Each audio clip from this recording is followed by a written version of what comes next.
Hello, welcome back to Masterpiece on Monday. My name is Raj or Irajwa. Welcome to Life Made by Raj, my YouTube channel where I talk about a myriad of things. Continuing on this series, we are talking today about the grace of femininity. And there's a post that I shared on my Instagram, and a lot of people resonated with it. It got a number of shares, it got a number of saves, and that lets me know that people are interested in that kind of content.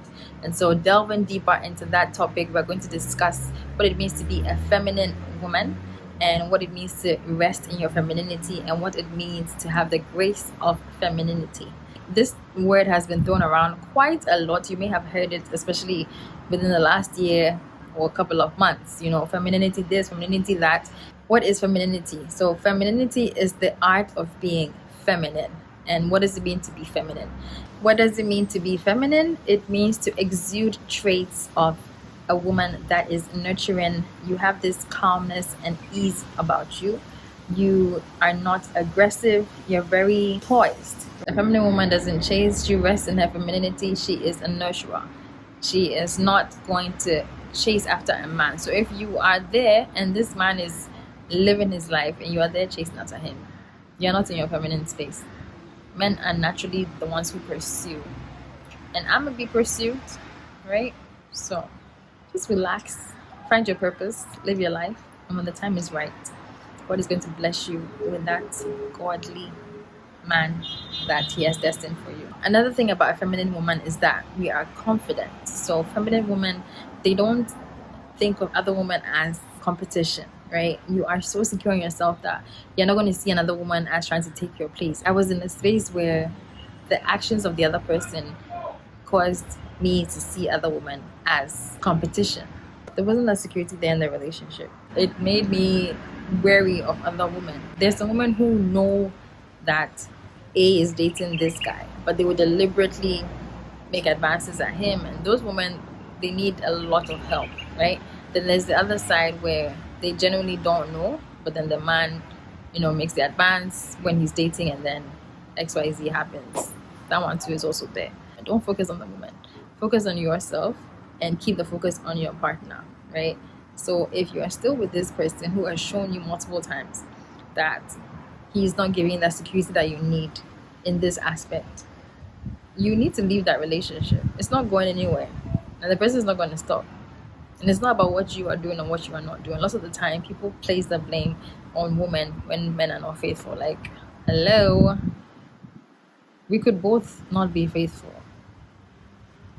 So what makes one person faithful and then the other unfaithful? It's all about values.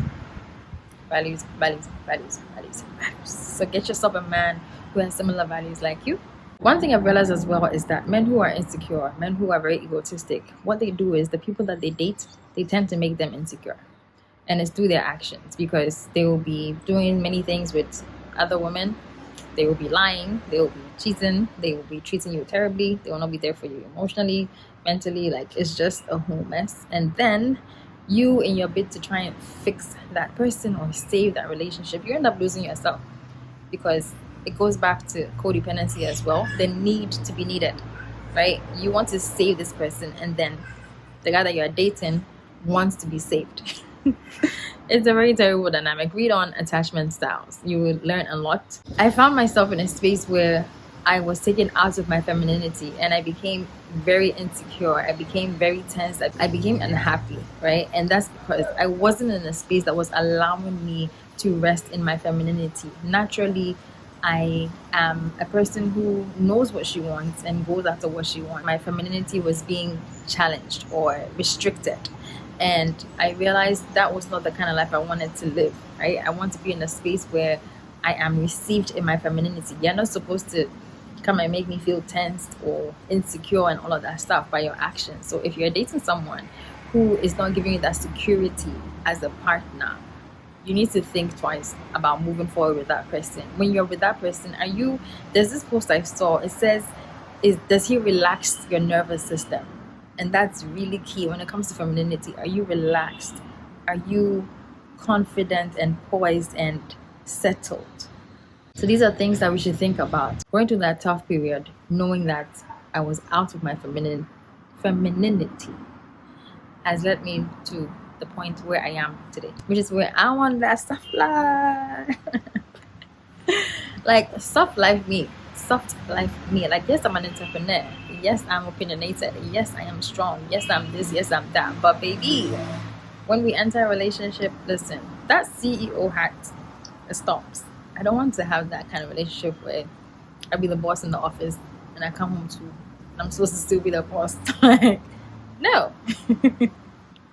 Nuh-uh, that's not what we're doing here. So finding that balance, and someone passed a comment on that post and said, how do you even find that balance as an entrepreneur? That because to be an entrepreneur, you're definitely a leader, right? You cannot be an entrepreneur and not have leadership qualities or be the CEO of the company or the boss or the founder.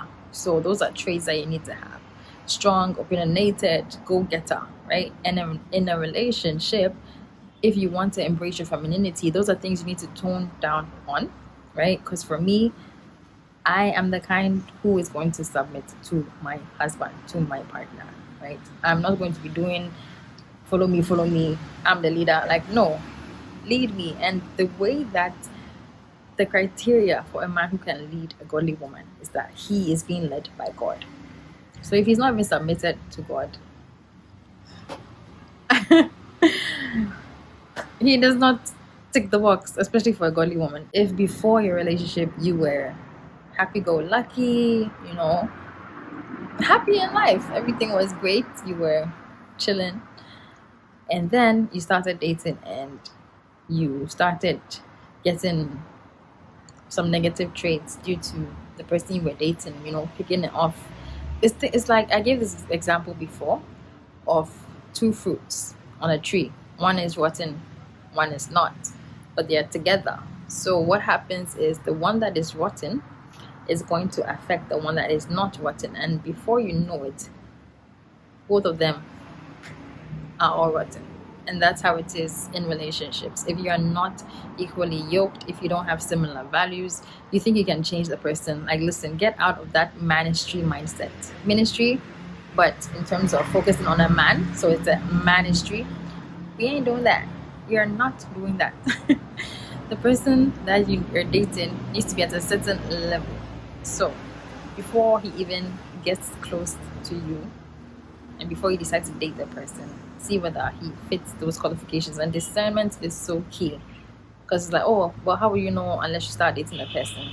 Be discerning. If you don't have peace about it, not having peace in a relationship is a strong indicator that you're not meant to be with this person.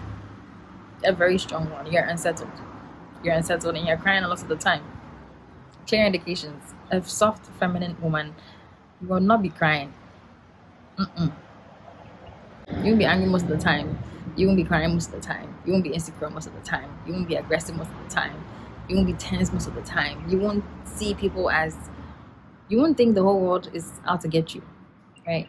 Because you're confident in yourself. You know who you are. So right now, this is the space that I'm in. I know who I am. I'm a daughter of the Most High God. Yes. If you have any questions, let me know, and we'll be in touch. Don't forget to like this video, share, and subscribe if you haven't already, and I'll see you in my next one. Take care and God bless. Bye.